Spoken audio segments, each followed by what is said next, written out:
We cannot change what we cannot talk about for the higher libido partner. It can be really challenging to talk about your desire for sex in your relationship without feeling like you're coming across like a douche or uncompassionate. Your sex drive is a valid thing, and so is your partner's. And we often demonize people's quote unquote need for sex, which shuts down the conversation completely. And oftentimes when men are talking about their need for sex, actually it's code for their need for connection. Welcome to the Marriage and Motherhood Podcast. I'm your host, Michelle Perda. As a marriage coach who's married with 3 kids, I know how much parenthood could change a marriage. If flirting, laughing, and having fun together feels like a thing of the past, then I'm here to teach you that marriage doesn't have to feel so hard with your parents, and your marriage can thrive even when you're in the season of raising kids.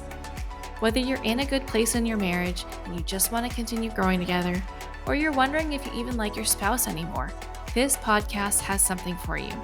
Join me here each week as we dive into what it takes to help your marriage grow, and maybe even do a 180. You'll learn ways to handle conflict better, bring that spark back into your relationship, as well as learn how to improve other areas of your life from my lovely guest experts. Are you ready for the next stage of your life in marriage? Let's dive in. Hello. Welcome back to another episode of the Marriage and Motherhood Podcast. This episode is fun because we're going to be talking about communication and sex. So I have Sofia Ashley here. She's a sex coach for busy parents. And this is actually going to also be aired on her podcast. So we're going to be dual hosting over here. And we're going to have a good time because she specializes in helping couples have more sex, have more great sex while raising kids. And I am here helping you communicate about it and how you can navigate through conflict when it's related to sex. And oftentimes we know that it has to do with other stuff too, right?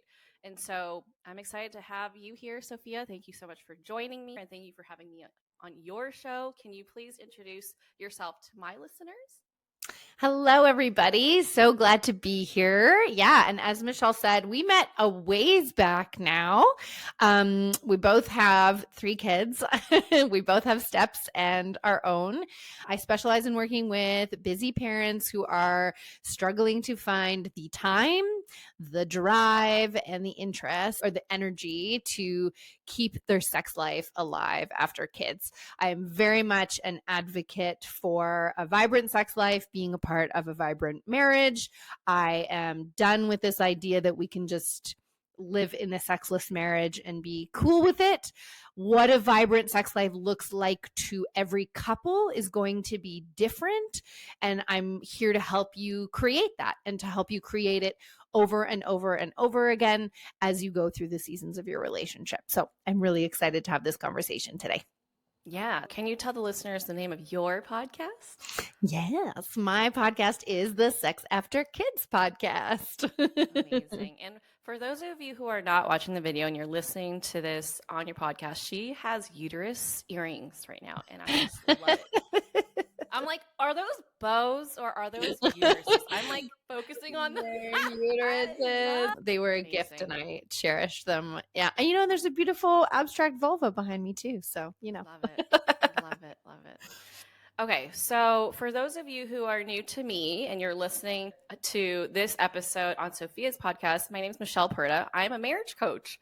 And I am super excited to dive into this because this is often a topic that feels a little weird to talk about with some people, depending on how normalized sex was when your parents were raising you. For me, I grew up with sex not being a topic at all, like at all. Not even don't have it, just like it doesn't exist.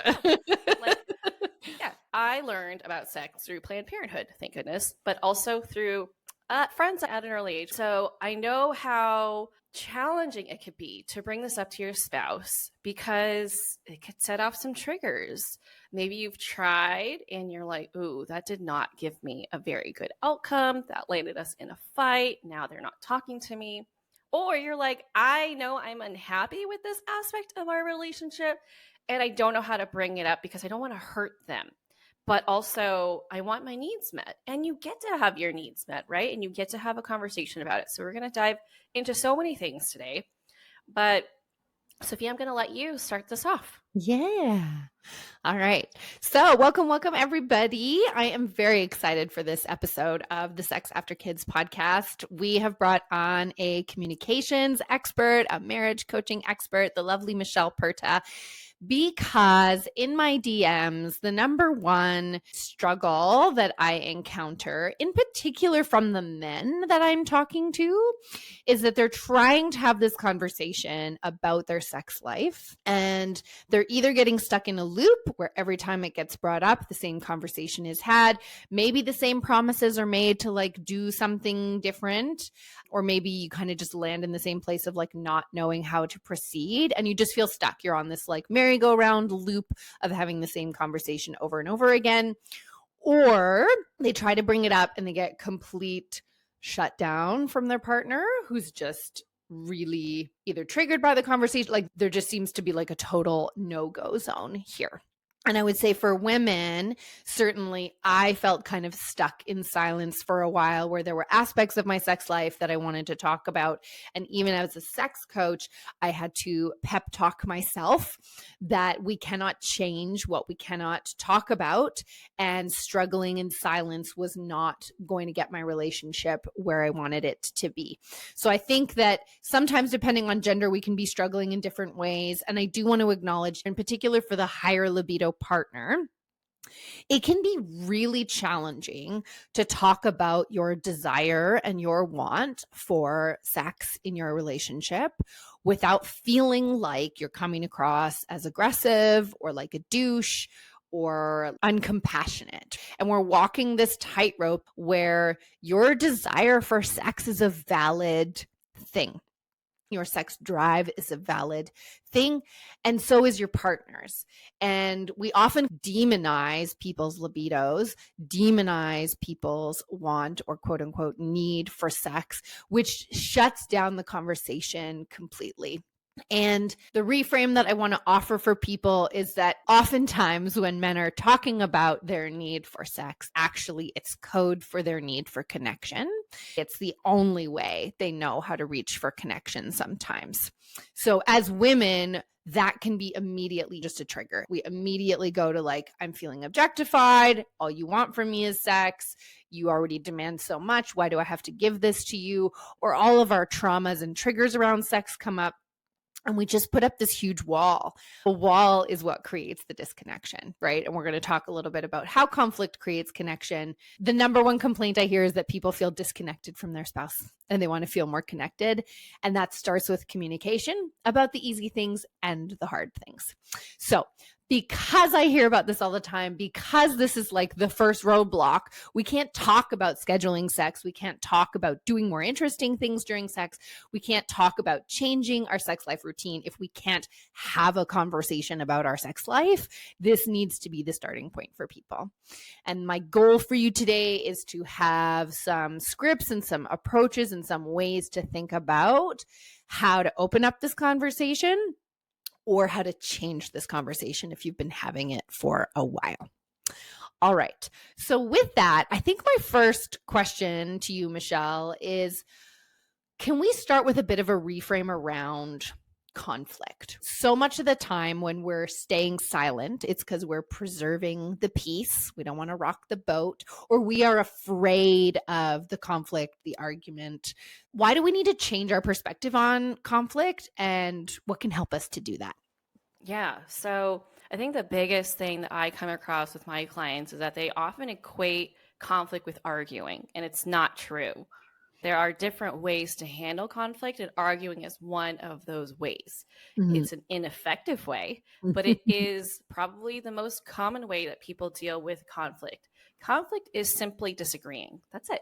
You can like tacos and I like burritos. That's not true in real life. I prefer tacos, but that's a disagreement, and that's okay, right? But when it comes to something a little heavier, more personal, that really impacts us, we can tend to get defensive or take things really personally and escalate things really quickly if we do not have the proper communication tools and a lack of self-awareness around how we feel and how we want to handle our emotions and all of that, right? And so conflict is very much a necessary aspect in any relationship that you want to grow. Mm-hmm. Okay. Why? You might be wondering, if you're avoidant, like, why would I want to have conflict in my marriage? That sounds terrible. I just want to like be cool, be peaceful, everything's all good, be happy. And that is just simply unattainable 100% of the time. You're raising kids together, like that's a lot of decision making that you guys have to work through together. And you might have different backgrounds with how you were raised. So you're going to have different opinions on how to do things and when to do things and whatnot. And so the nature of conflict is truly an opportunity for you and your partner to learn more about each other. Mm-hmm. Because in conflict, that's the platform that we get to stand on together to share, this is how I feel about it. This is what I want out of this. How about you? And the issue with most couples is that they start out intending to have a conversation about it. And then it quickly escalates because all the alarm bells are going off in their nervous system, in their minds, and they feel the need to defend themselves or attack, get defensive, shut down, walk away, all the things that we need to work on in ourselves.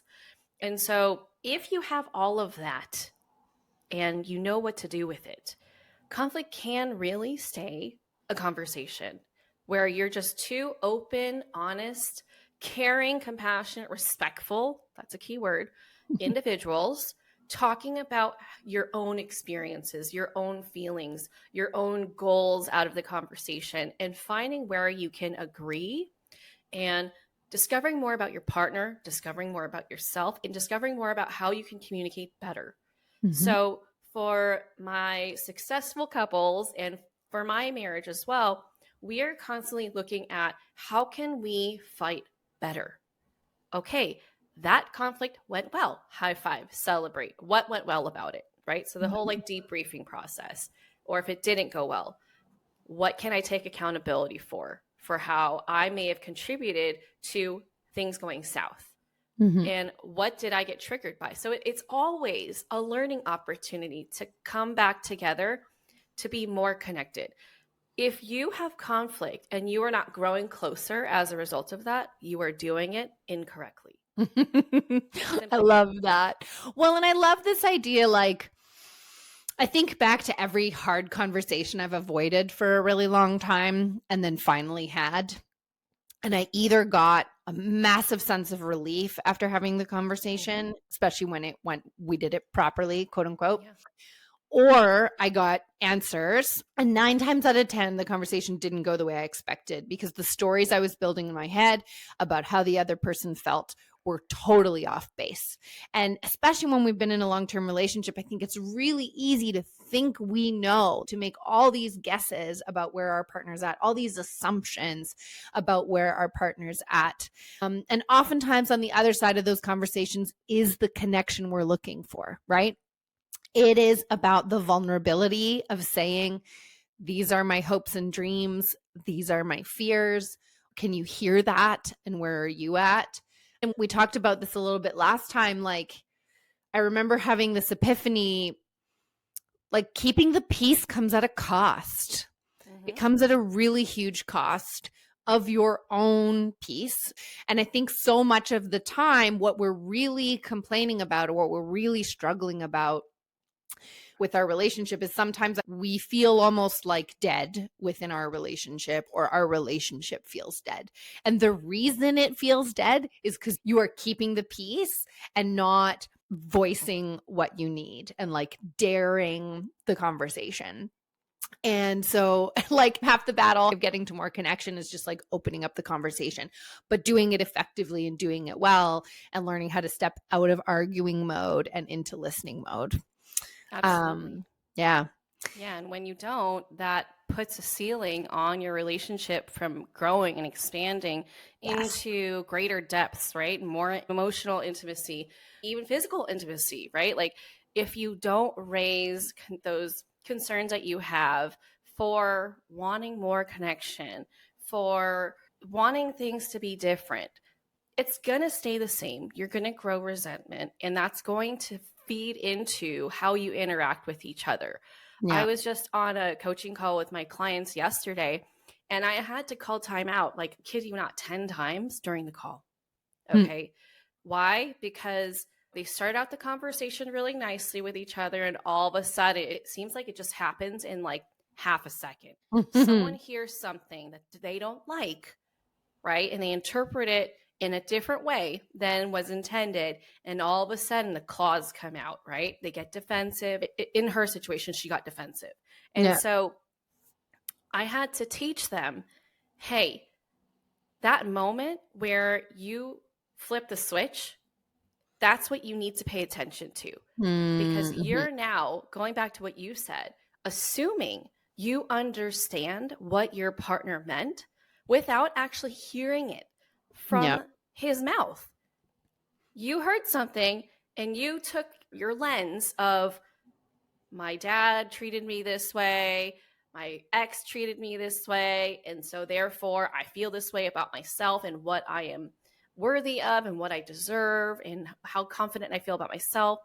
And then you spit out something completely different than what your husband actually meant for you to hear. So in those moments, you created an argument when really it was still a conversation. But because you didn't validate what you thought was what was intended, you created defensiveness on his end because you started putting words in his mouth. You started accusing him of things and putting him down. And so there's just so many avenues that we are making choices that our partner isn't even aware of that lead to the road of arguing, when really conflict takes so much effort. It takes so much effort to continue it being a conversation that is respectful, compassionate, and productive.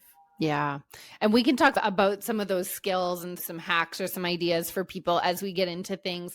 I think the other piece that's really come up for me, I did a house workshop the other day. I had a bunch of mamas in my living room and we were chatting, and I realized, like, I think for people who are in longer term relationships, as Michelle was kind of saying about intimacy, like, I had this epiphany that when we're in a relationship for like 5, 10, 15 years, there is an invitation and an opportunity to go deeper, right? Like, there's just a different way of knowing someone when you've been together that long.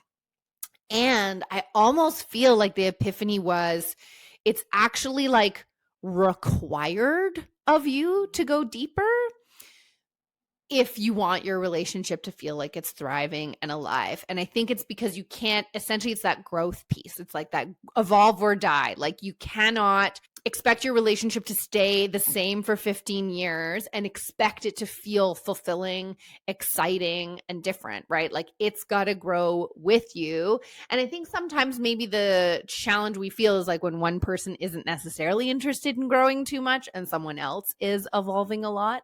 But like, we're humans. We're not the same. Our sex lives are not the same. Our needs are not the same. Our requests are not the same. The way we think about things are not the same. And I think of conflict sometimes, like some of the biggest conflicts my partner and I have had are about money, actually. And like how we both see money. Like, I came into our relationship with like RSPs and a home, and like I'd pretty much made the same amount of income. Like, I'd always had this like income security baseline. And my partner came into my relationship a super broke single dad student who knew what it was like to go to the grocery store and not be able to buy everything that he wanted. And I had never had that experience before. And so we were getting married, and I'm going, I want a baby and a house this year. And he's like 5-alarm bell, like freaking out. And I'm like, of course this is possible. Why wouldn't it be possible? I've never lived in a world where that wouldn't be possible. And you know, we're having deep, serious conversations around the fire about this. And I think of it almost like dough. Like, these conversations are like, they're needing you. They're needing your relationship. And sometimes they're not a one and done thing. Like, we probably talked about that for 6 months before my partner eventually was like, my line is a baby or a house this year. And I'm not budging from that, right? And I was fucking mad, and I was like, you're clipping my wings, and like all the things, like, my God. But like, here we are 10 years later, and like, my perspective on money, my perspective on my privilege around money has completely shifted as a result of me like being with this human who's had a totally different life experience. And so I think often we completely discount the like, if you think about the iceberg, right? There's like what's on top, and then there's like the layers of stories you have about this topic. There's the layers of stories you have about sex and he has about sex based on your personal experience, based on what society has told you. And your partner just, they don't have the same body, they didn't grow up with the same responses, and you can't expect them to, you can't assume they think about this thing in the same way as you. And there's so many ways that you think about this that you are not even aware of, you're not even conscious of. And the beauty of conflict, when done well, is it allows you to bump into those and become aware of them and go, oh, I didn't even realize I was thinking about that way. Do I want to think about that way? Does that serve me to think about that way? It's a beautiful opportunity for evolution and growth in our unions, and it's essentially required, right? Like if you're here, like my relationship is flatlining, communication skills is probably the number one thing you've got to invest in if you want to feel like your relationship is like vibrant and alive, just like you want to feel vibrant and alive. So, all right. Moving into, I kind of want to break down these like two different scenarios because I think there's a couple of different challenges in each, and I'd love to kind of get your advice on how to approach these two scenarios. So why don't we start first with, we've got a couple that's avoiding talking about sex. So it's, everyone knows it's a problem. No one has overtly said out loud, like, this is something that we need to work on. What can we tell ourselves to motivate ourselves to like open that conversation? What are some ways to like prepare for that conversation or like open that conversation? Or any tips you have like specific to that kind of like scenario. Absolutely. Yeah, I could see this topic being highly avoided by people. Okay, so first, the best thing you can do is actually speed up time and think about what life will be like come 5, 10, 20 years from now. If things continue to be the same, what are the consequences of not talking about it? Yes. Right? So let's play that out. You're going to be in a sexless marriage, and it's already not okay now. How's that going to impact how you interact with each other? Are you going to start living parallel lives where you do your thing, they do their thing, and you're married legally, but you're not married emotionally, maybe, because you've grown resentful for lacking that connection, that need that you have physically? What are you teaching your kids?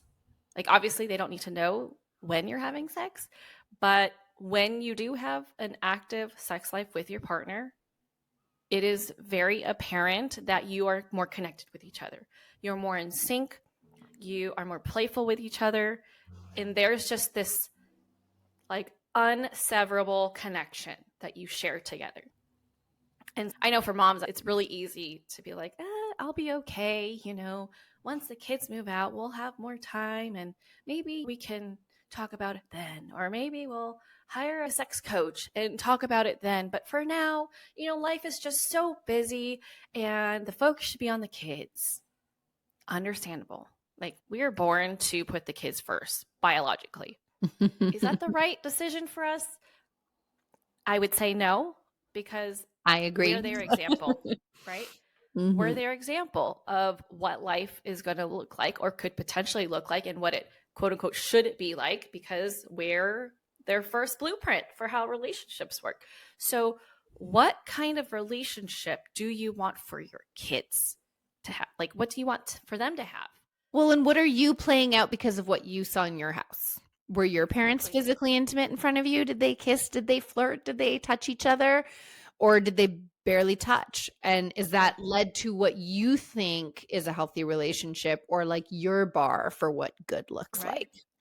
Right. And then mine was the latter, right? Like, Mhm. I barely saw them hold hands, probably never seen them even kiss or like saying I love you, like never heard that. Hmm. And it wasn't until my mom remarried and married my stepdad, who was very into PDA, hold hands and, whatever. And it's like, okay, well, thank goodness for you. Cause that, I was still, I don't know, I was like 12. And so I was still an impressionable age where I'm like, okay, I get to see variety here. But if I had seen just my parents that entire time, I would likely have a much different relationship. Probably wouldn't be with my partner, because my husband grew up with the complete opposite. His parents, like, Hmm. I would see them on the couch and they would be like cuddling, like out in public, which is like so unheard of for me. I'm like, what are you doing? That is a private matter, like, or they would be like giving each other back scratches or pecking each other like as a kiss to say goodbye or saying I love you very openly. And I'm like, huh. So it's like another thing that I logged, and I'm like, okay, I get to choose what version do I want for myself. And when it comes to fear, which is what's stopping you, right? Running away from something, as in having the conversation, is really draining. It's not a great way to live. So the reason Yeah. why casting that vision of what do I want for myself? Like, picture yourself old and gray. What kind of relationship do you want with your spouse? Do you want to be hooking up, still flirting, still slapping each other on the butts and like just giddy? Or do you want to be divorced or just like roommates, right? Mhm. Because those are both very likely outcomes if you continue down the road that you're going, knowing that both of you are dissatisfied and you're kind of just not talking about it, right? Someone's going to not be okay with it eventually and blow it up, or just decide to leave or make decisions that aren't supportive of the relationship, right? Yeah. There are many different ways that people deal with not getting their needs met. And so if you cast that vision, it is much more hopeful and fulfilling to run towards something rather than away from something. So you got to weigh the different outcomes, like what is more important to me, to avoid having this conversation or to attain the life that I want to have with my Yeah. partner. Well, and I like what you said there, which is like avoiding this conversation is costing you just as much energy as you think the conversation is going to take. Mm-hmm. Like, it's energy either way. It's energy that's helpful and productive and getting you in the right direction, or energy you are squandering just trying to make sure something doesn't happen. Yeah, it reminds me of like taking my kids to the doctor, right? And they know that they're going to get a shot because the doctor's like, oh, you're of this age and you have all these things it's time to do. And they are expending so much energy being anxious about it. But the thing takes like half a second and then it's over, right? I'm Mhm. not saying this conversation is going to take half a second, but Yeah. if you add up all the time that you've been worrying about, oh, I'm unhappy about this, oh, I'm unhappy about that, I wonder if he's unhappy about this, I wonder if he's going to step out on me, I wonder if, How many what times he's have you doing, had or the conversation in your own mind? in your head. Exactly. And so it's like, what if you just have the dang conversation and then move on from it? Yeah. Yep. And especially too, like, I think for me, it's like we have to let go of outcome, And I think it's like we avoid the conversation because we're afraid of the worst case scenario. I have been in situations where I've been talking to my therapist being like, I don't want to bring this up because I know he's just going to get defensive. I know that because it's happened in the past. And so there's no point, and I give up, right? And then I literally had the conversation, and we had talked about it in the past, but he like wasn't defensive that time. And we were able to get through it. And we did have a totally different conversation. Or, we're worried it's going to end in an impasse and maybe a divorce or maybe a whatever. And I guess sometimes you got to just face the worst case scenario and be like, that might be the worst case scenario. But if the worst case scenario is we are getting divorced because we aren't sexually interested in each other anymore, I'd rather know that now than 5 years from now, after 5 years of misery and trying. So the clarity that comes from the outcome, while it can be devastating, can be very freeing, right? Because you're not going to spend the next 5 years wondering if you're going to get divorced. You're just going to find out now. Yeah. And also sometimes the first time you have the conversation, you might feel like you're at an impasse, and then you may need to give it some time. And by time, I might mean a couple days, and I might mean a couple of months. Like, I did a lot of thinking about money and privilege. I did some learning about it. I would reflect on our conversations. I had to do a lot of like my own internal grappling with things. And it took time for me to have that internal dialogue to then come back to the conversation in a new way. So just because you end in an impasse doesn't necessarily even have to mean anything. And I think one of the biggest lessons I had to have in my relationship was like, not every conversation ends in a perfect, tidy bow.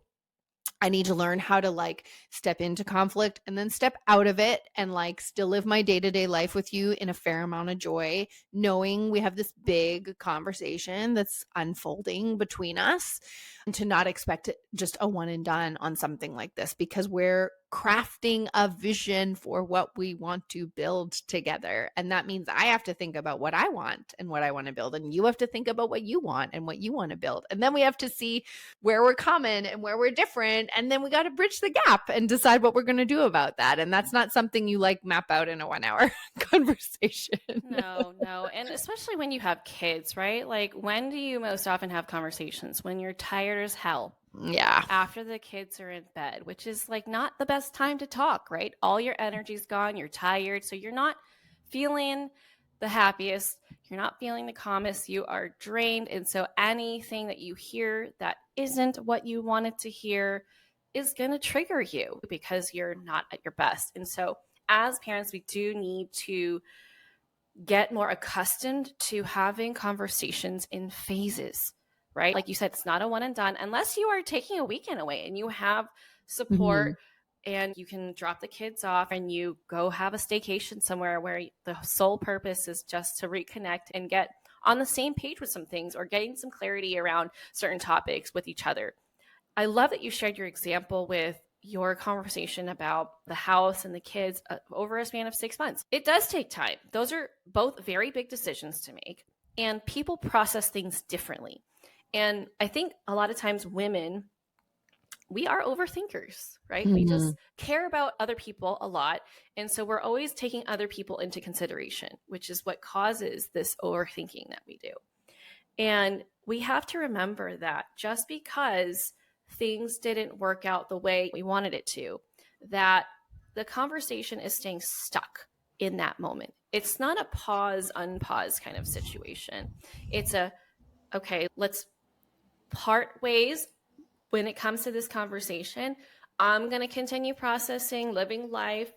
And as we live life, we're always going to see external inspiration from somewhere to process some more. We're going to see things from a different light. Maybe we'll have conversations with other people. Maybe we'll read something and it seems like just randomly comes up.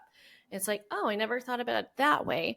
Or maybe we'll get examples to help us understand our partner's stance better, right? And so it doesn't mean that not talking about it means that's the end of it or that's exactly where we need to pick up from. You mentioned earlier, well, what if I'm just fixated on the worst case scenario? I'm very worried about him getting defensive. I'm very worried about him criticizing me. And so I don't want to have that conversation because I know it's not going to end well. Okay. So in these situations, you are essentially living life looking at the rearview mirror. You are allowing the past to define the future. Now, do we have a crystal ball that's going to tell us how things are going to pan out? No. But what can we do? We can control ourselves. This is where personal growth, reflection, self-awareness is your best friend. Yeah. Okay, so you're like, okay, these are the things that I want. This is how I feel about it.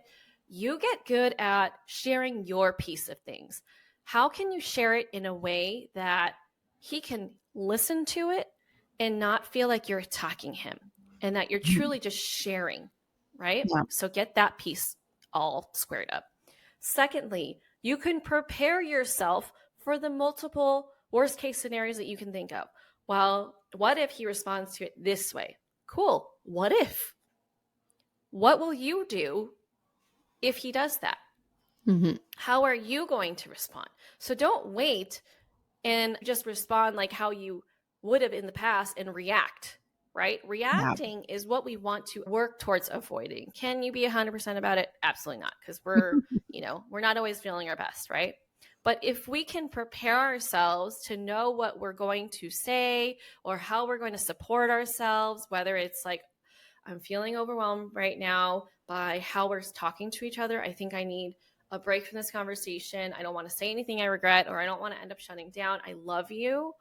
And I think we need to take a break from this conversation and reconvene tomorrow or on the weekend or whenever, right? Yeah. Or you could be like, okay, I know that this is what he's going to say, and I have something to respond to in response to that in a way that de-escalates things. That's our goal, is to continuously de-escalate, because you cannot be like, hey, partner, read these books about communication. I want you to grow as a communicator, and that's how we're not going to fight. That'd be fantastic if he was doing that on his own, or if he's seeking it out, then you can give the resources, but you can only control yourself.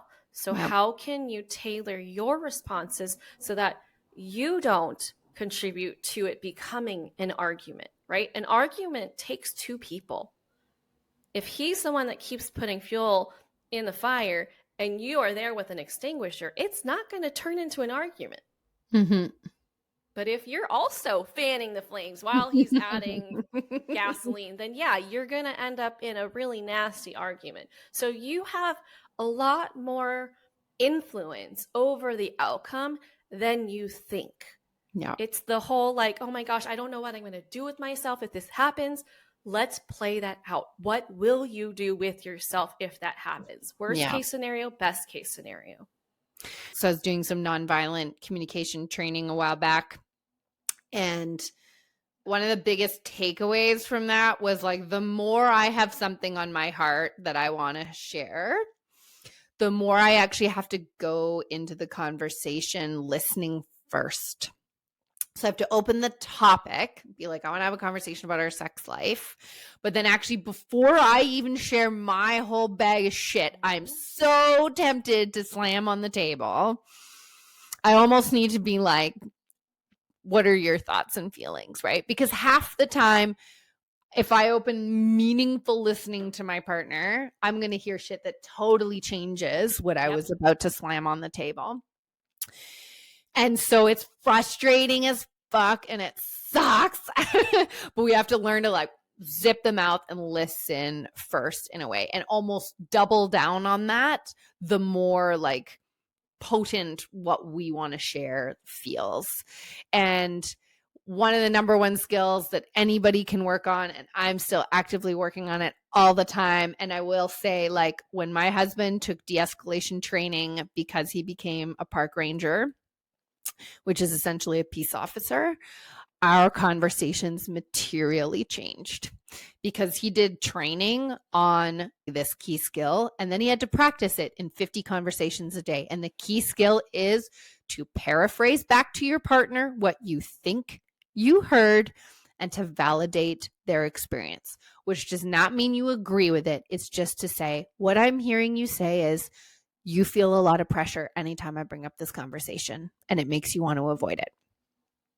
Is that true? And then your partner goes, yes or not. And I can even think of arguments I have with my mom where the argument comes from each person just continuously trying to reassert the same point because they don't feel like the other person clocked the point. Because instead of repeating it back to go, did I hear this?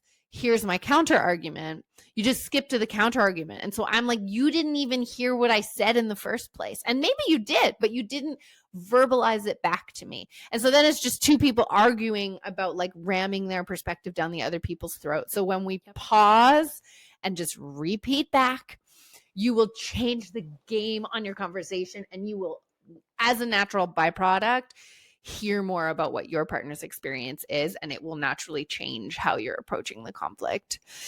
And that'll make them want to hear you out, because when people feel heard, they then feel more open and receptive to hearing what you have to say. Everybody just wants to feel heard. When we paraphrase or say back what we hear and share with them our interpretation of what they were saying, that makes them feel like we genuinely were taking the time, the energy to actually hear them out instead of just trying to push our point and be aggressive about it.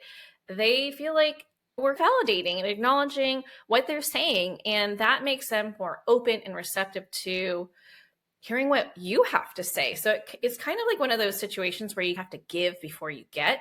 But if we focus on getting, I need you to hear me before I hear you, then we're never going to get anywhere, right? And this makes a huge difference with all our relationships. There was a time, like maybe like a week or two ago, where my son, this is a normal occurrence for him, right? He has difficulty with eating certain foods. And when we have parties, that's where he'll be like, yeah, I'm full. But really, it's, I don't like this food and I want to get back to playing, right? And so we expect him to ask for food after everybody has left and it's bedtime.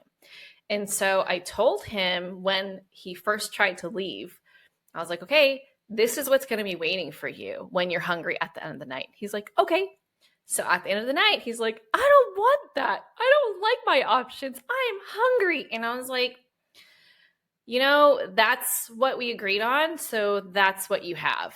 And it wasn't until I switched over to acknowledgement that he finally came around. Because when I kept saying, we talked about this, this is what you have available to you. You can either eat it or you can go to bed hungry. This is your choice. And he would just like start yelling and crying and break down. But then I was like, oh gosh, I'm not getting anywhere, you know, because I'm tired. I just hosted a gathering. I don't want to deal with this, right? I ate enough. This isn't my problem, right?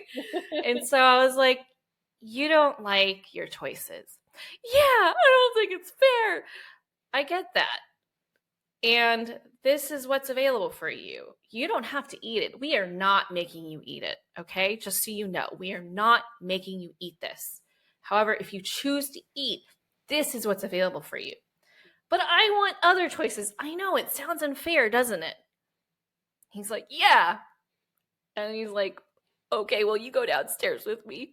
So it's just like, you know, like all he needed was to feel heard and acknowledged. And when we are able to put a pause on our own needs, like immediate needs, not just like ignoring our needs, but just pressing pause and be like, oh, let me give a little and see where this lands us.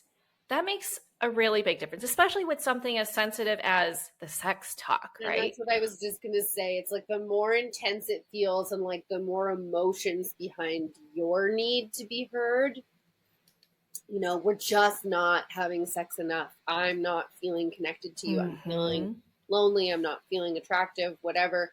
It's easy for us to dismiss our partner's feelings as dumb. Like, what do you mean me fucking you makes you feel attractive? Like, that's dumb. It can be easy to just go, that's stupid, that's not the way it should be, and that's fine and fair, and also your partner feels that way. And they may feel that way for many, many reasons, and if you actually get curious, you could realize, like, oh, actually, my partner has this, like, deeply rooted connection with sex proving their value. And that can be true for any gender, really. Right. And a lot of us use sex as a way to prove our value. And, like, that's when we get to the story that's underneath and we can have this, like, light bulb moment where, like, we hear what's actually under what our partner is saying. And then we can have more empathy for that. Whereas we can feel pretty defensive sometimes to, like, the top layer of that. Yeah. I think what we often do in committed relationships is we put too much pressure on needing to agree all the time. We're different people. So naturally, we're going to have different experiences, different preferences, different histories, different sensitivities to things. And so just because you can't relate doesn't mean that it's not valid, right? Yeah. And that goes both ways. And we've all experienced that. Like, I just experienced that this morning where both kids were trying to sleep in. They did not want to get up for school. And my husband had a late night because he was like doing some work. And then of course our daughter wakes up, like she had peed in her bed, which she doesn't do often. So we had to like get up with her, clean her up, change the sheets, all the things. For me, it's really quick to be like, what the hell? Why am I up getting everything ready? You're still in bed struggling to get out of bed. It's like, come on, we got stuff to do. Mhm. So it's easy for me to be on my high horse because it's easy for me to pop out of bed no matter how tired I am. Whereas for him, his body doesn't work like that. It's like if he doesn't get enough sleep, it is like a battle for him to wake up and physically get out of bed. It's like a whole process for him. And so it's very easy to just like snap at him, but I have to like reel myself in and be like, we are not the same. There are things that I have trouble getting going, but he is very quick to do stuff. And so I just have to like remind myself, hey, we're not comparing apples to apples here. Yeah. I just had an epiphany, or last week on my podcast, the Sex After Kids podcast, I talked about more so from the angle of trying to support men to understand what's behind their partner's avoidance. But I think the same can be said for like what is behind your partner's need for this, or like heaviness around this. And you know, so like I just talked about the mountain of like really trauma for women around sex, right? And how much as a guy you may not realize that every time she's had sex with a different partner, she's probably had to be the one who asks for the condom to go on, and she's probably had to say no more than once, and she's probably and I'm less of an expert on dudes and their experiences, but sexism affects them in similar ways. And he's got all kinds of stories around sex too. And so we can't get past you being avoidant and you being persistent if we can't get curious about why I'm avoiding sex, or like what is leading me to avoid sex, or even conversation about it, and what is leading to my persistence around this topic. And when we get curious about the deeper pieces, that's where, as we talked about before, like our relationship builds in depth. We have empathy for what's going on. We might discover some pretty big stuff there. Like if your partner's lived through an assault or something, like that's not a small thing. There may be dimensions of your partner you've never really understood or even known about, because so many of us carry so much shame around these things. So there's like so much beauty and potentness in like being able to get underneath the surface part. You avoid, I persist, to like, why is that happening? And to then work with that, right? That allows for so much deeper intimacy. A lot of couples are like, oh, let's not talk about the past. The past is in the past, especially pertaining to sex. It's like, oh, I don't want to like bring up my exes because it's too sensitive, or maybe I'll make them feel insecure, or like I'm comparing them. But honestly, there are ways to communicate your history without making it too personalized. Like, oh, like this is what we did, and da-da-da. It could be more about like, hey, this is important to me because I experienced this and that felt violating. Or this is important to me because that helps me feel safe and open to exploring. And I feel more adventurous when these are in place, right? I know that's true for me. Like I didn't grow up thinking or believing or being taught that talking about this kind of stuff was okay, right? It's kind of like, I'm going to hide this little piece of me in like the far back corner. But the more comfortable I became talking about certain experiences and understanding for myself how it shaped my approach and thoughts around sex, it truly opened up more doors for me and my husband to have even better intimacy. And it's like, whoa, like when you feel that safety with your partner, like genuine safety, like things that you thought you would never in a million years be like, oh yeah, okay, like I guess I can try that. It's like, no, like we're gonna be vanilla as vanilla can be, and that's it, you know. And you speak to kind of the important first step there, which is like sometimes we're not even aware of that. And a loving conversation like this, where you just listen to me, allows me to have my own light bulb moments where I'm putting the dots together for myself. Maybe sometimes for the first time, you know, and that can be really powerful. And it's because we have to have that awareness to even get past it. And I would say most people are in a state of like not really looking into the deep dark hole of the scary parts of their sexuality or the hurt parts. And we get so afraid of walking down into that hole, even though like that's where the power is. And so having a conversation like this where we can validate our partner's experience, where we can just hear with open ears what they went through, can be really powerful for us, but it can be super powerful and healing for them as well. Yeah, absolutely. And you could even start off with talking about it with a really trusted friend, or sometimes talking to like a stranger could help too. Like maybe not like just someone off the street, but like an online friend that maybe you haven't met in person before, but you know, like you have kind of bonded over with. Like it could be helpful to kind of just like break your hesitation around talking about this, to have someone validate you. So that way you can kind of do like a dress rehearsal of like, oh, I can say this. It is behind me. And now I can share it with the person that matters the most to me. And that could really impact our relationship on a positive level. Yeah. Well, and if people want to know where to start there, like I have another episode about communicating with your partner where I talk about different ways to approach this conversation. And some of the starter ways are to not actually talk about your specific sex life, but to talk about sex in theory. Yeah. And so you can do that by learning something together and discussing it. But you can also do it by going back down memory lane and being like, what do you even remember from sex ed? Right? What did you get? What did I get? What do you remember about your first sexual experience or like your early sexual experiences? What did that teach you about sex? And what do you think you believe about sex now because of those experiences? And that's going to open up all kinds of conversation. That's going to give you information about why you're at where you're at now in your sex life. Yeah, I think starting off with easier topics that are less close to where you're at right now, where it's like very triggering, is a great way to go. Yeah, especially if you're in the sort of like blame, like this is about your performance or your ability to show up or like that kind of stuff. Yeah.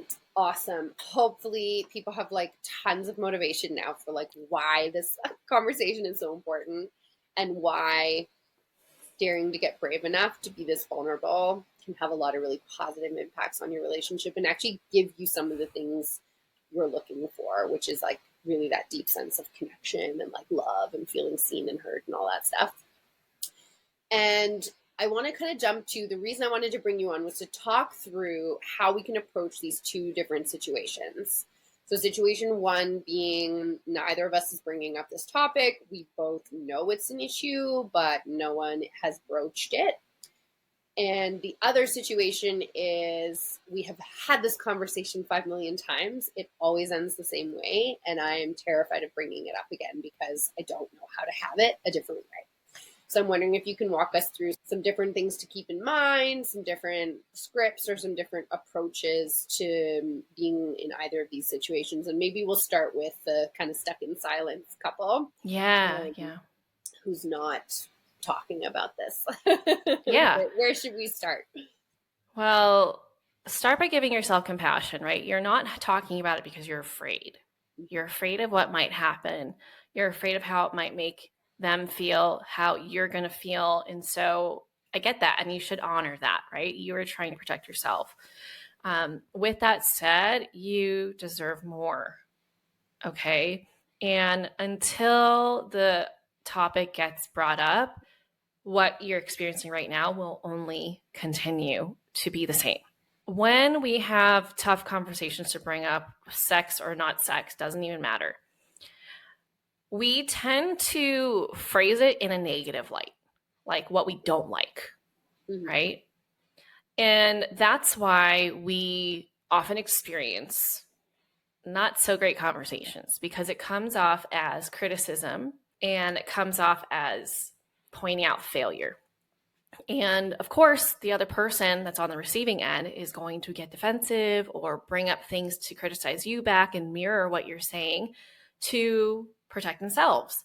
And so if we want to have conversations that are productive, that help us come together as a couple and really problem solve the issue, we have to not talk about what we don't like. We have to talk about what we do like. What do we want? Like, what is the purpose of this conversation? The purpose of the conversation is not, let me knock you down and hope that your response to that is to do better, right? We have to think more about what would be motivating for the other person. What would encourage them to lean in and understand what's happening? What would encourage them to get curious and creative to problem solve with me to navigate through this challenging time? And that truly is getting on board with the same vision. So in this case, when it's sex, right, you're like, okay, we're both dissatisfied with sex. It's clear, but it's not said. Then you could be like, you know what I would love nothing more would be to have like the most delicious sex life with you. I'm pretty sure he'd be like, yeah, right? He'd be like, I agree, right? I think the more you can discover what you can agree on, the more you can grow that conversation into productivity. Yeah. So focusing on what is it that you want so that he knows that you're on the same page. You are working towards the same thing.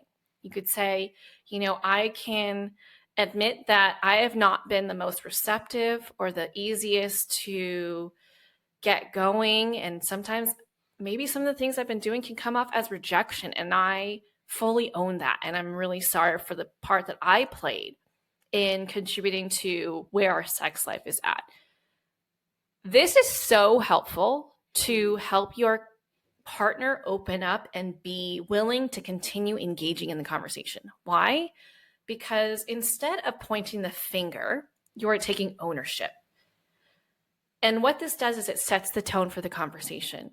He now knows that you're not here to blame him, to make him feel bad, like it's all his fault, but rather have an adult conversation about, hey, we got here together, so we're going to get out of this together. If you're already talking about what you've done, he could be like, oh, she understands what I'm going through. Mm-hmm. So if she's willing to do that self-reflective work, what have I done to contribute to this? And maybe he hasn't thought about that, but it'll start going through his brain to entertain that question. And I love also thinking about like what I miss, you know, which can be a way of looking at the positive. Absolutely. You know, I miss laying in bed naked with you on a Saturday morning. I miss how frequently we used to touch each other, or I miss not being low grade resentful of you all the time. Yeah, totally. Whatever it is. And I think I miss wanting you. Mm-hmm. You know, or to even say like, so many women I talk to just say like, I want to want sex. Yeah, absolutely. To be able to say that.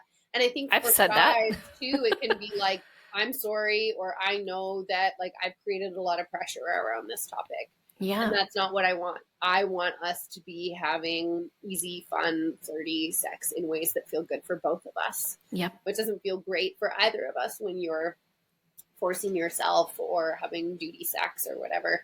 So it can be a way to kind of name what doesn't feel good while also sort of just focusing on like, yeah, what is it that we're looking for here? And I say for some people, like start on the relationship part. Like if this is a really tender topic, you can just be like, hey, I know we're going through a tough time right now. I want to be married to you 4 years from now. I want to be happily married when our kids leave the house. That is a goal for me. That's important for me. And I want to be investing in that together. Like, are you on that same page, you know, even though things are challenging right now? And that's going to give you a starting point of like, if we both believe in this and we know we're not there, we don't have to talk about all the ways we're not there and get into the minutia. It puts us in a position of let's just focus on what parts of that vision can we make possible now, you know? And it offers security. If you come out right out of the gate, like, hey, I want to be married to you 50 years from now. That is my goal. Yeah. Right? Because a lot of times when we have relationship talks, we're often in the background wondering, do they still want to be with me? Is this leading to our demise? Like, what's going on here? But if you just lay it out like, I still love you and I want to be loving you for the rest of my life. And I'm here because I want that to be our reality. And I want to fight for our marriage. Yeah. Because that's often the question. Are we going to make it? I don't know. Are we going to do the work? Because that's the bottom line. Yeah. All right. To summarize here, I think like for the folks who are kind of in that situation, like having compassion for yourself that this is a hard topic. And I think we talked about it earlier, but like just reminding yourself, like your silence comes at a cost. And you think you're preserving the peace, but it's actually part of what's contributing to you feeling like dull or dimmed or dead even, and your relationship feeling that way too, right? Like the honesty that you can get brave for is what's going to give you the relationship feels that you want to have, or it's going to give you real clear answers about where your partner's at.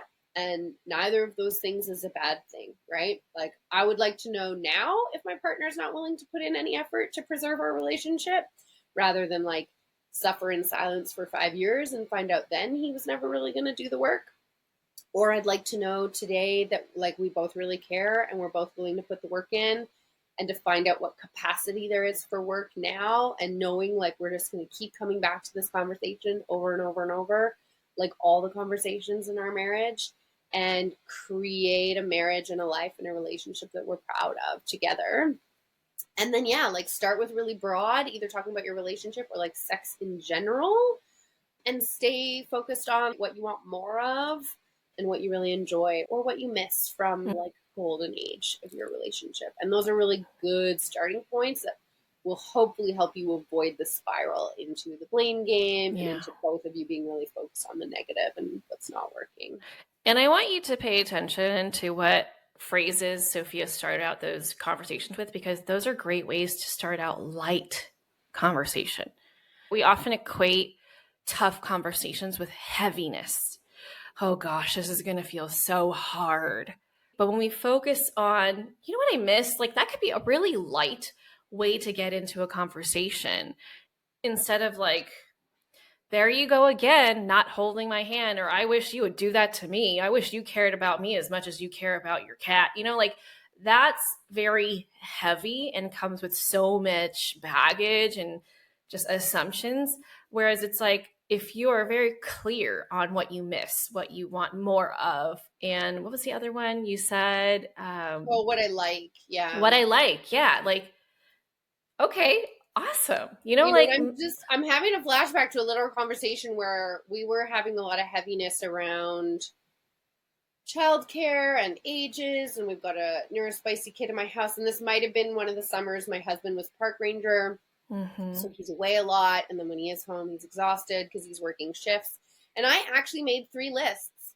I made a list of the things that I miss from earlier in our relationship, and this wasn't just related to sex, it was just our life. I was like, we're both exhausted, frustrated zombies, and like neither of us had children to be this way, and neither of us wants to tolerate being this way, because I don't want to live like that, and I don't want my kids to have a parent that is just surviving, right?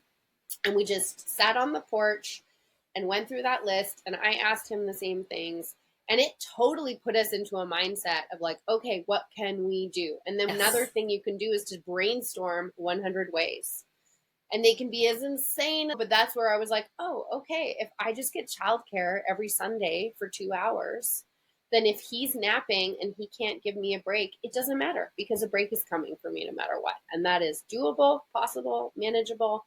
And even though that maybe was the only thing we implemented, it was a total game changer on that list. But it put us in a problem-solving mode instead of a hopeless, blaming each other. You focus on the problem when you don't get into that mode, right? You're just like staring at the problems, like, I don't know how to get around this. I don't know how to work through this. Versus it's like, okay, that's our problem. Now let's think about what is it that we're wanting? What are different ways that we can accomplish that? It puts you in a mentality of curiosity and creativity, which is where we want to shift to, so that we can feel hopeful. So we don't feel like this is our reality forever, which is very grim. Yeah. Well, and I think that third list, one of the things I like is like more of a gratitude list. So what are the things that are currently happening that I do appreciate? And like, I'll share this, for example, I had a conversation with a dad recently, and I was like, okay, tell me like, what are your, date nights like? How often are you getting out of the house? And he's like, we get out like 6 times a year. And he felt bad about that. And I was like, dude, if you get out every other month for a full night with your wife to go to a show, eat dinner, like you're doing fucking awesome. Yes. And he wrote back and was like, I guess I didn't think that was doing awesome. And I'm like, you have 4 kids under the age of That's 10. not the same when you're single and like, right? And so remembering that gratitude piece, we can get, I always, like, one of my favorite parenting skills, and I have a whole podcast on how to use my 5 favorite parenting skills for your relationship. The first one is noticing the good. And we can get razor sharp focused, especially when we're stressed and tired on all the things that are not how we want them to be, all the things that are not going well. And we forget to appreciate that he's still making me coffee every morning. Yes. Or, that small love note he left in my bag, or like whatever. And what we focus on grows, right? It does. And so paying attention to what affection is still happening, paying attention and being like, I love our date nights. And even though they're only every other month, like maybe there's a way we can make them more frequent. Or like when we do have sex, I do actually enjoy it. What about those situations is enjoyable, and how can we replicate them and increase them? Or I love watching movies with you on Netflix and holding hands. Like that just makes me feel really great. Like let's focus on what's working for both of you and magnify as much of that as possible, because that's going to feed your connection, which is going to feed your desire to be intimate with one another, which is going to create a positive spiral upwards instead of a negative spiral downwards. Yeah, and when we feel more connected, communication tends to go better too. Absolutely. So it's all hand in hand. Yeah. All right. So hopefully that's a good start for you folks who are like, I don't know how to have this conversation. Do it. Get brave. Yes. Make it focused on the positive as much as you can. What do we do? How do we start when we're in the opposite spiral? We're having this conversation, maybe a lot or maybe infrequently, but it's the same every time.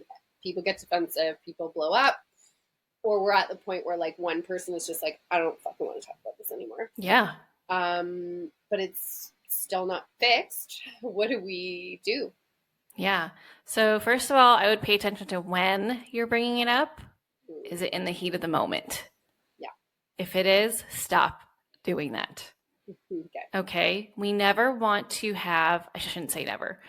It's not generally a good idea to have big discussions when we are very emotional. Okay. When you're angry, when you're frustrated, when you're just like pissed off, not a good time. Why? Because when emotions are high, our logic, our patience, our compassion is low. Those are all very important aspects of healthy communication, right? Logic, respect, compassion, patience, all of that. And so in that time when your emotions are running high, you are not thinking clearly, right? Our brain loves to prove ourselves right. And so if we are fixated on an idea like they suck because they're not doing this, or they don't care about me because, they're so inconsiderate, whatever it is, right? Our brains will literally extract every example that you have seen in the past and pull them up, ready for you to just have ammo to fire at him. Okay? It's very one-sided. But when we give ourselves time to come back to neutral, then other examples are more available to be pulled up through your mind, right? But we have to ask ourselves the right question. So A, don't have the conversation when you're super emotional, okay? Give yourself a breather. B, process what the hell is going on. We don't do this enough. We don't spend time wondering, how am I feeling? Why am I feeling this way? And what do I want out of this conversation? Yeah. Like, I am guilty as hell of not doing this in the past. I would just be like, I'm pissed. Cool. I'm going to go have a conversation right now because I want it fixed.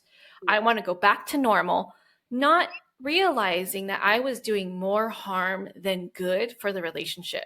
Because every time I did that, we would go around in circles. We would talk for hours. I would feel unheard, and I would either raise my voice or get passive aggressive to feel heard. And if you know anything about healthy communication, those are not it, okay? Those are not the ways to go. And we would rarely come out with a resolution together. So, make sure you're spending time getting to know what's going on inside of you. Okay. If you're like, oh, I feel angry, try again.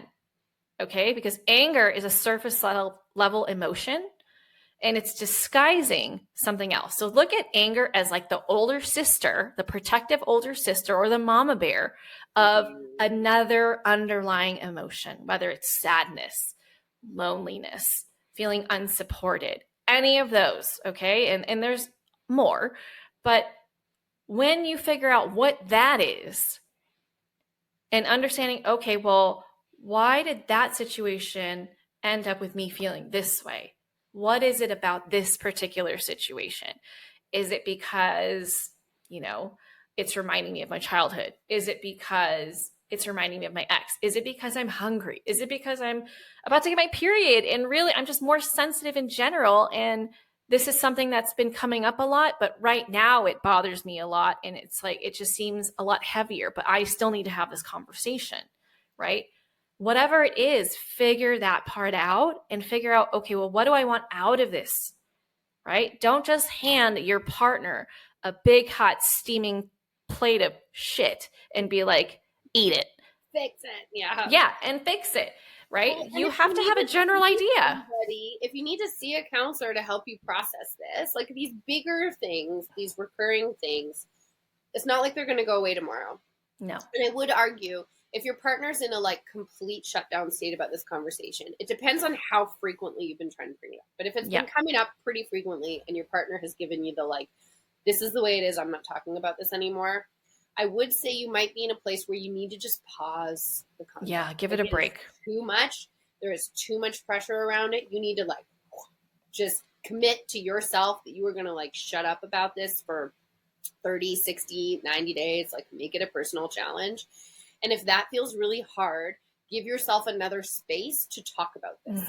Book a counselor, book a sex coach, talk with me, talk with Michelle, process what you are feeling around this. Yes. Gold mine that shit and find what's underneath it so that when you broach this conversation again, if your partner hasn't brought it up in the meantime, you will have something different to say. Yes. And that is the point. That is the point. Don't have the same conversation over and over and over and over again. If you don't have something new to add, more revelations that you've come up with on your own side or perspective from someone else or some other source, don't try and have the same conversation, okay? Because it can feel very suffocating where it's like, dang, everywhere you turn, you're bringing it up. It's like, what's changed? If nothing has changed, whether it's your perspective, your thoughts, whatever it is that you want, you're feeling, you're not ready. Yeah. So let's say we do get ready. We've done our work. We have something new to say. Yeah. I'm curious if, and I guess I'm mostly curious from my perspective, like I've done it a bit, but like, is it effective to start a conversation by saying, hey, this topic is important to me. I love you. You know, that kind of like common goal stuff. I know we've talked about this a lot in the past and it's led to fights. I would like to do differently this time. Or to even say like, I'm worried you're going to react this way, or these are the things that are happening for me, but I feel like this conversation is really important to have. Are those useful things to do to kind of like, I think of it as like meta sharing, but it's like just saying, like, instead of just starting the conversation, to be like, I feel vulnerable and scary. I really want us to listen to each other. Can we even like set some ground rules, that kind of stuff? What are some useful approaches that way? Yeah, no, that's great because that softens the topic and brings more humanity into the space. Because he's likely like, yeah, I'm a little hesitant too. Like, don't start off with, hey, we need to talk. Like, that's terrible. Don't say that. Okay. No one wants to hear that. But you can also check in with like, when's a good time? Because we don't ever want to, like on the topic of sex, consent is really important, but so is with communication. Consent is very important because you're about to engage someone and you don't want to pull them into a conversation, feel like they were ambushed and they weren't able to prepare. So if you are in a relationship where one person's like always ready to talk, that would be me. And the other person's like, no, I need time to process. That would be my husband. you need to get consent. Timing is everything, because you don't want to catch them off guard and be like, no, I want to talk about it now, and this is when we're going to talk about it. You're probably going to get a worse version of your partner than if you had honored their process to take time and really think about what they think about and whatever it is that they wanted and come prepared. Yeah. And it is our problem that we are impatient. It is not their problem. Okay. And I was thinking earlier about like when you were saying like don't talk about it in the heat of the moment. It actually thinks of my framework for planning sex. It's the same thing as like planning a check-in conversation. Mm-hmm. So like pick a date and time if you can, right? Yes. Like plan ahead to be like, hey, I want to talk about this topic. Here's some things I'm thinking about. I hope maybe you can do some reflecting too. But also, before you just dive right into the conversation, do something to build the bridge from whatever you were doing to like, I'm here, I'm relaxed, I'm with you, we're going to have this conversation. Maybe that means sharing a couple gratitudes with each other before you dive into the conversation. Yeah. Maybe that means going on a walk or doing something where you laugh and you feel a little bit connected. Maybe that means meditating or like taking 10 deep breaths together, like anything you can do to like create some distance between we just dropped the kids off and now we're going to have lunch together or whatever, to just be like, we're here to talk about this together, to be connected with each other so that I'm not half somewhere else and you're not half somewhere else. Yeah. And I also like that idea of, ground rules. Like, okay, what are some things that led to the unsuccessful outcome of the last time we talked about this? And you let him talk. Yeah. Okay. We're always going to seek to understand before being understood. That is going to be way more successful than us doing it the other way around. Like, okay, here's how it's going to go. Like, no, then it's like you're running the show, but this is partnership, right? So this is like, we're both equals. And so he's going to share what he's going to share. And you're like, okay, these are things that I would like to, happen during this conversation. These are things I want us to like try and prevent. And if these things happen, like what's our like, safe word or, whatever, right? Like, how are we going to proceed with this? So plan for the potential failures, because we're human. We're going to tend to do things that we have built habits with doing over decades and decades, right? So that's always a good way to kind of like mutually set the conversation up for success. Also, another great thing is to make it okay for there to be an out.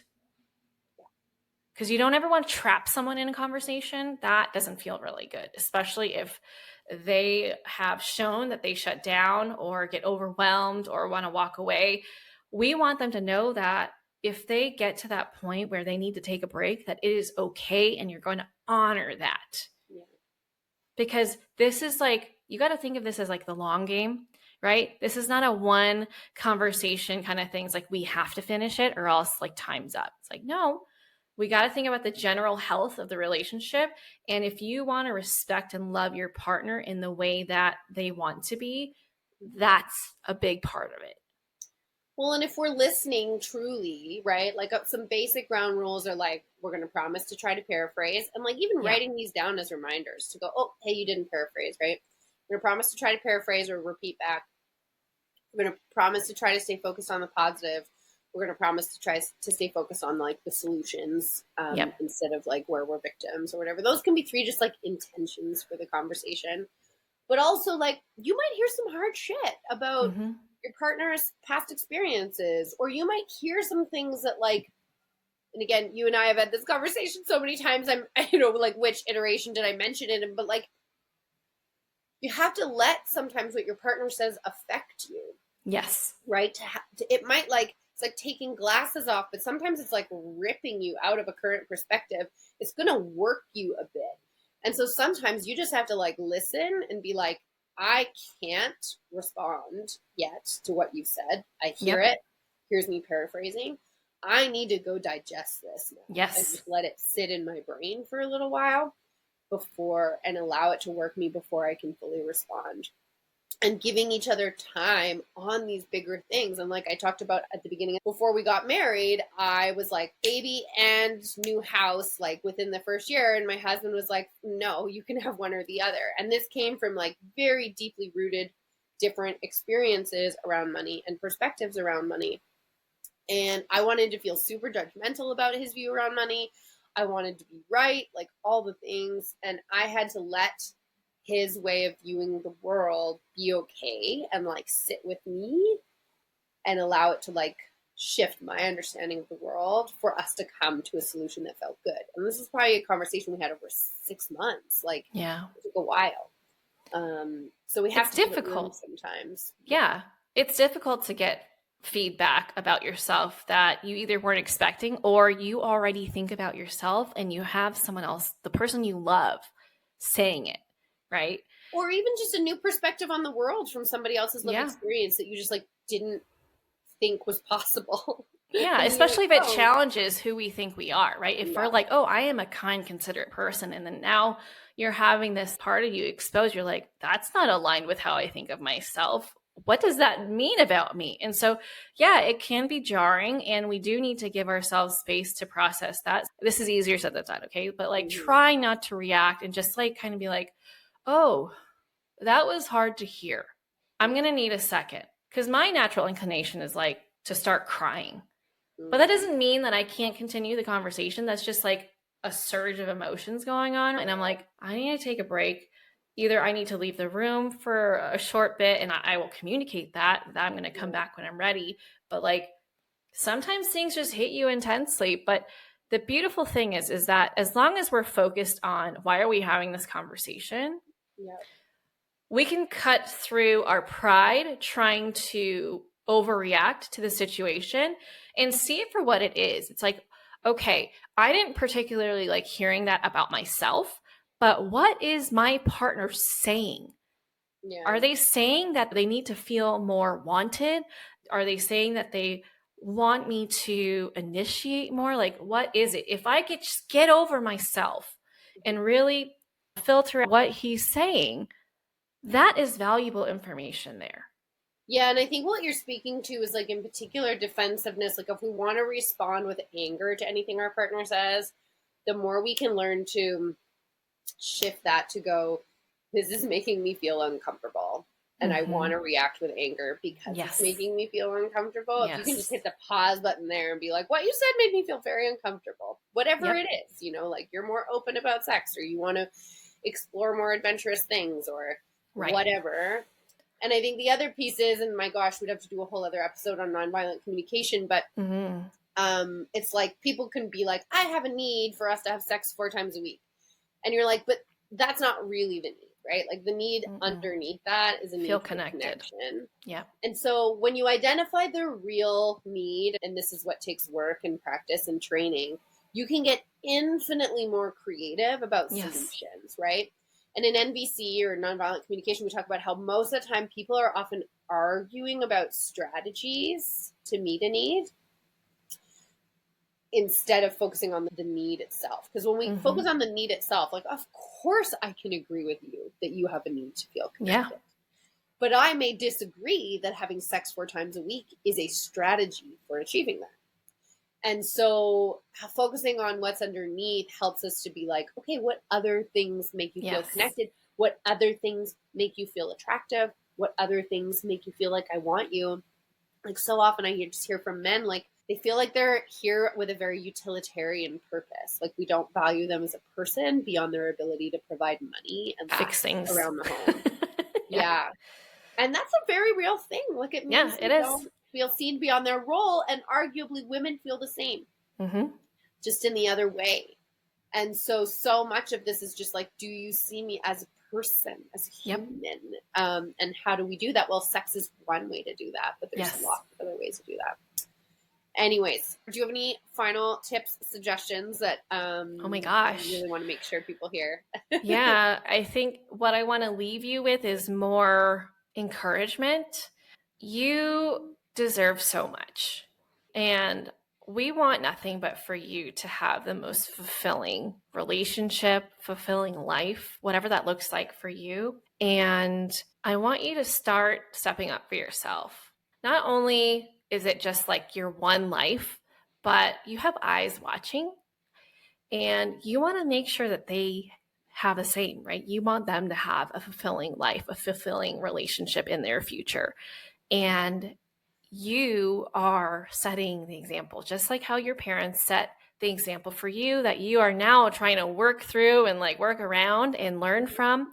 But if you do the work, your kids are going to have less to have to learn from and navigate around. So like, this is like a 2-in-1 kind of thing, right? It's not easy. I'm going to admit that, but it is so worth it. 100%.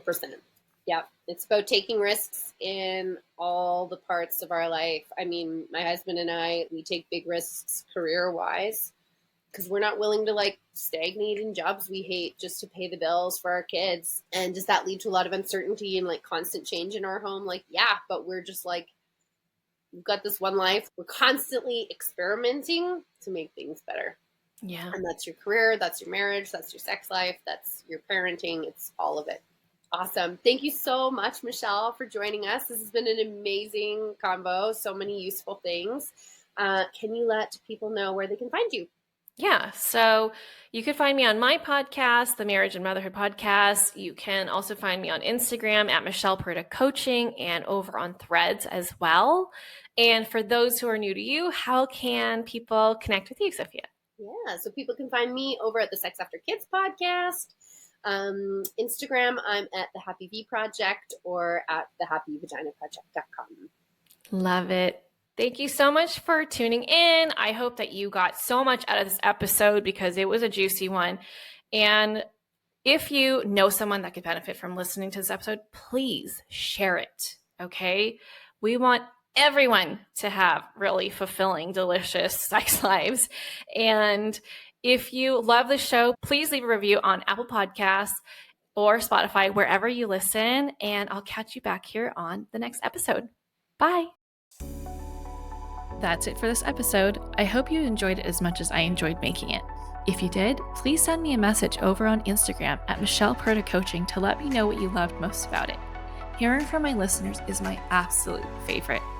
And if you've been loving this podcast, please leave a rating and review. This will help people like you find the show and get the help they need. Catch you here on the next episode. Bye.